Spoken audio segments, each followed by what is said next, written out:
Welcome to the Kill Count, where we tally up the victims in all our favorite horror movies. I'm James A. Janice, and today we begin our Chucky extravaganza with the original Chucky movie, Child's Play, released in 1988. Child's Play is an interesting series, one that has ventured from serious horror into self-effacing parody and back to horror again. With 6 films and a 7th coming out in just a few weeks, its success and notoriety is entirely because of the central character, Chucky the Killer Doll. Possessed by the spirit of a serial killer, Chucky has been freaking people out since his first appearance on screen, and there's no other horror icon that I hear people say they're afraid of more. Whether it stems from the unnatural way he moves around or just an innate deep-seated fear of creepy looking dolls, it seems like Chucky is the killer people have the most nightmares about. Sorry, Fred. Which sounds like the perfect reason to me to cover Chucky and all his escapades that span the 30 years he's been around. But before we can get to all the crazy sequels that see him get married and have a kid, we've got to start from the beginning and his very first kills. Without further ado, let's get to him.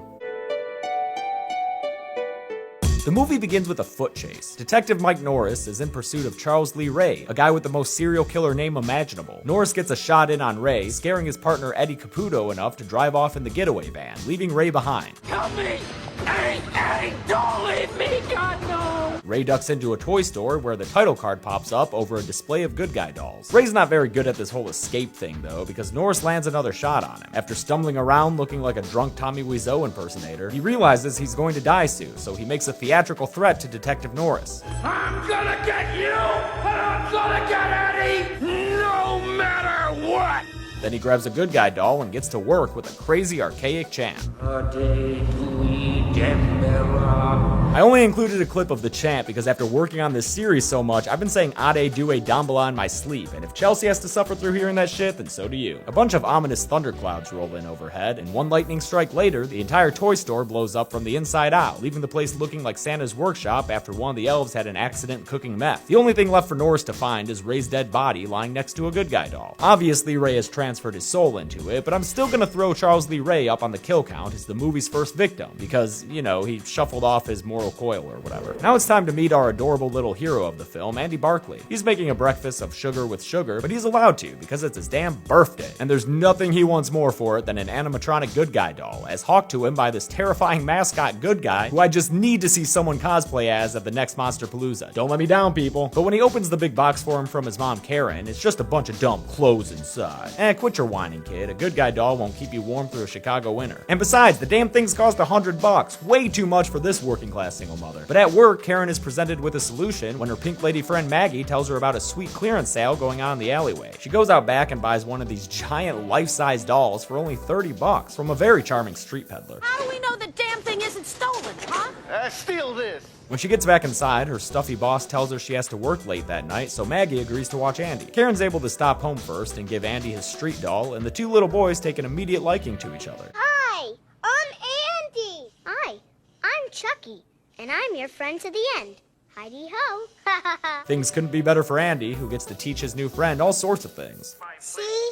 That's how you build things. And they're pretty swell for Chucky, too. Look, free TV, and the anchor is talking about Charles Lee Ray. That's his favorite program. Andy tells Maggie that Chucky wants to watch the news, but she says it's late and tries to put the boys to bed. She's surprised a little later when she finds the TV turned back on and Chucky's sitting in a chair watching the anchor talking about the whereabouts of his accomplice, Eddie Caputo. She thinks it's just Andy, new doll goofing though, so she puts him to bed, wrapped up real tight next to Chucky, showing us just how big Chucky's damn head is. Look at that thing. Later that night, while Maggie's trying to read, Chucky runs down the hall behind her, but she just thinks it's Andy. When she goes to look for him, she finds a bunch of flour spilled on the floor, and as she's cleaning it up, she gets a hammer to the face, causing her to stumble back and fall out the window of their awesome-looking apartment building in a really long, drawn-out slow-motion shot until she finally lands on a truck for our second kill of the movie, 23 minutes in. Karen gets home and runs down the hall like a Disney princess to find Andy hanging out with Detective Norris. He tells her about Maggie's death and points out the cute little footprints in the flour by the window. He checks out Andy's pajama soles, and hey look, it's the same design. Ain't that something? Karen's not happy about the insinuation and tells Norris to go on and get, but before he does, Andy has an adorable little light bulb go off and sees that Chucky has flour on the bottom of his shoes. He gets so excited to tell the grown-ups that he can't even make it all the way through his line. Mommy, I know who was on the kitchen counter. Mike humors him by asking who did it.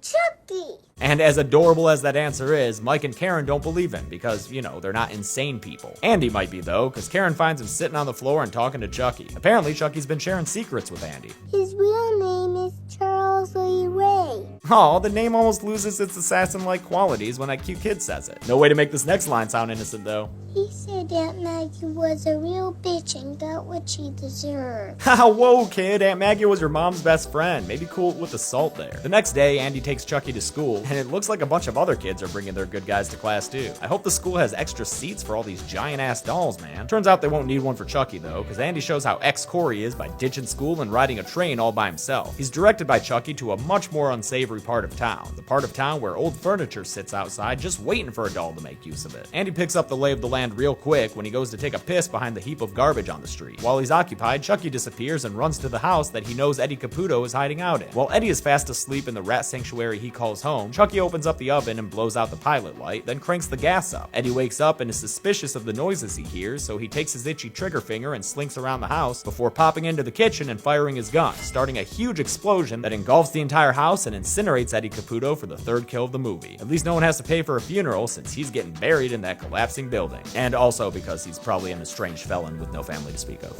Karen gets called down to the station by Detective Norris because they've picked up Andy and are questioning him in what looks like a sketch parody of an interrogation scene. What would that sketch be called? Good Guy, Bad Cop? Andy tries to get Chucky to talk in front of the adults, but Chucky won't budge, causing Andy to get real upset. In fact, he gets so worked up that, again, he can't make it through a whole line of dialogue. He told me never to tell about him or he'd kill me. Oh my god, Alex Vincent is the cutest kid I've ever seen. This Harry Carey looking doctor says he wants to watch over Andy for a few days, so Karen returns home with just Chucky. She implores him to talk, but he just sticks to the old script. Hi, I like to be hugged. She tries to laugh off her unease, but when she's looking at the good guy box, the batteries fall out. Oh snap, Karen, them bats ain't in Dead Doll at all. When she goes to double check that they're absent, Chucky goes full exorcist on her. Hi, I'm Chucky. Wanna play?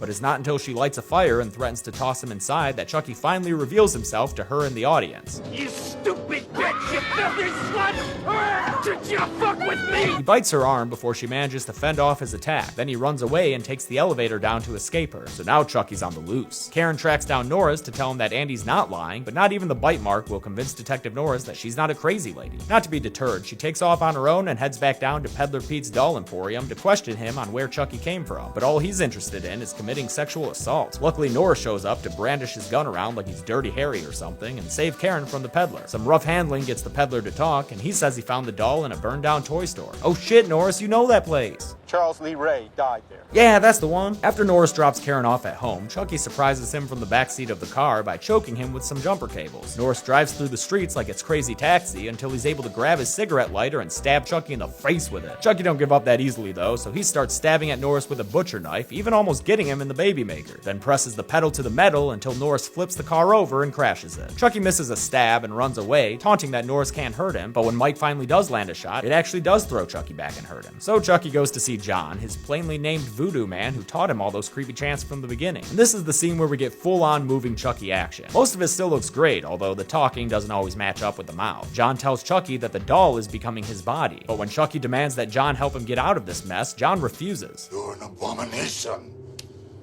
An outrage against nature! Damn, that guy went from zero to abomination speech real fast. Chucky don't take too kindly to being called an abomination, so he takes a voodoo doll of John and starts seriously messing with him. First breaking his leg and then breaking his arm, and threatening to do more until he finally gets some information out of him. John tells him he's got to put his soul into the first human being he told that he was alive, which just so happens to be Andy. I have a date with a 6-year-old boy. Chucky, phrasing. He thanks John for the help by stabbing his voodoo doll in the heart. John stays alive long enough for Norris and Karen to show up, and he warns them about Chucky's plan to date her little boy. Oh, also, he says the only way to destroy Chucky is to kill the heart. Through the heart. Oh, sorry, kill the heart, whatever that is. You sure you don't mean heart? Through the heart. Alright, kill the heart, got it. His wisdom fully dispensed, John puts his head back and dies, our fourth kill of the movie. Chucky manages to infiltrate the mental hospital and sneak into Andy's room, then walk super creepily across the floor and climb onto the bed. God damn, that looks crazy. Also crazy is this one shot of Chucky when Andy runs away. That is clearly a guy in a suit. Chucky attacks Andy in an operating room, and Andy grabs a scalpel to defend himself with, but he's such a cute little clumsy kid, he can't help but keep falling backwards all over himself. God damn it, this is the cutest kid in the world. I'ma keep saying it, yo. Dr. Harry Carey just thinks he's crazy though, and he tries to sedate him with drugs. But before he can get all those delicious drugs into Andy's system, Chucky stabs him in the back of the leg, giving us a good blood spurt and knocking Dr. Harry Carey down. Chucky then sticks this electrical belt thing on his head and starts shocking him to death. As Andy falls over again, Chucky keeps the bolts coming. It might be, it could be, it is our 5th kill of the movie. Holy cow. Andy makes his way back home by himself somehow, barring the front door and hiding in the closet. While he's pulling a real Laurie Strode, Chucky drops down through the chimney and kicks down the guard like a pissed off mini murder Santa. He stalks his way down the hallway to give Andy a fun little surprise. And then he chases him a whole bunch, eventually knocking him out with a toy bat and a pun. His incantation vacation is over and he gets to work on that creepy chant from the beginning. Ade Dewey Dembella. Give me the power, I beg of you. But it's even creepier now since it's being done by a freaking Cabbage Patch Kid. Ominous clouds roll in to confirm that the chant is going well. Norris and Karen arrive and are able to break through Andy's weak-ass barrier, but when Karen stops Chucky, he bites her in the shoulder and slices Norris in the back of the leg. Norris goes looking for him, only to have Chucky knock the wind out of him with that bat, but then Karen comes in and shoots Chucky down for the win. He's able to bounce back and jump on her, attacking her once more before she tosses him in the fireplace and cages him there like a rabid raccoon. Andy comes over to finish the job and Chucky tries to plead with him. We're friends to the end. Remember? This is the end, friend. Andy lights him up and gives us this disturbing image of a nearly human-sized doll running around on fire and climbing on furniture, looking like a toddler flaming torch. You'd think that would be the end of it, but no. After the Barkleys go tend to Detective Norris, Chucky friggin' disappears. He comes back to trip Andy like a grade school bully and comes after him, even though at this point he's been reduced to a smoking, overcooked barbecue. We get some classic horror imagery like the stabs through the door and POV chasing until Karen shoots Chucky a bunch of times, decapitating him and taking off several limbs with her shots. That's some dope aim, Karen. She finally shoots him in the chest and we think it's finally all over for good because, like, come on. Norris's cop partner shows up and even though Norris tells him it was the doll, he's skeptical of the story. Lucky for Norris's credibility, it's actually not all over for good as Chucky's burnt body pops out through the air vent and starts strangling the cop even more than that mustache is strangling his upper lip. Jesus, dude, just die already. Norris must have been thinking the same thing because he shoots him through the heart. Blood splatters everywhere and Chucky is finally dead, so he'll go on the list even though I already counted Charles Lee Ray. Whatever, I do what I want. Chucky signs off with one last utterance of his catchphrase. I'm Chucky. Wanna play? And that'll give you nightmares. The detectives, Karen and Andy, all leave the room, a freeze frame capturing Andy's forlorn look as the final frame of the film. Man, I hate it when movies end on a freeze frame for no good reason. Come on, let's get to the kills. If you count both Charles Lee Ray and Chucky as separate deaths, then 6 people die in this movie. Pretty low for a slasher, but that's okay. Chucky's just getting started. Of the victims, 5 were men and only 1 was a woman, so there was a pretty stark gender imbalance going on.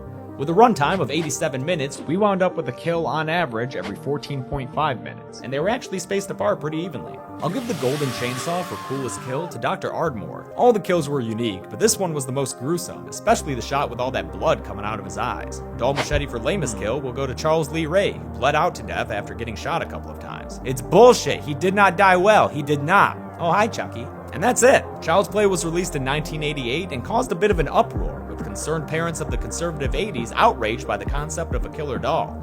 Chucky persevered though, and we got a whole heap of sequels, the first of which I'll be covering next week. Until then, I'm James A. Janice. This has been The Kill Count. Hey guys, thanks a lot for watching my kill count for Child's Play. I want to thank some of my patrons like Amber Wazoric, Charles Mueller, Jeff Heerdink, and Tay Rose 2. To join the Patreon family and help out this channel, just click that button over there. Are you guys excited for another big franchise here on The Kill Count? Because we're going to be hanging out with Chucky all the way until October. And The Kill Count for Cult of Chucky will come out 3 days after its release. That's how dope I am. Thanks a lot for watching, guys.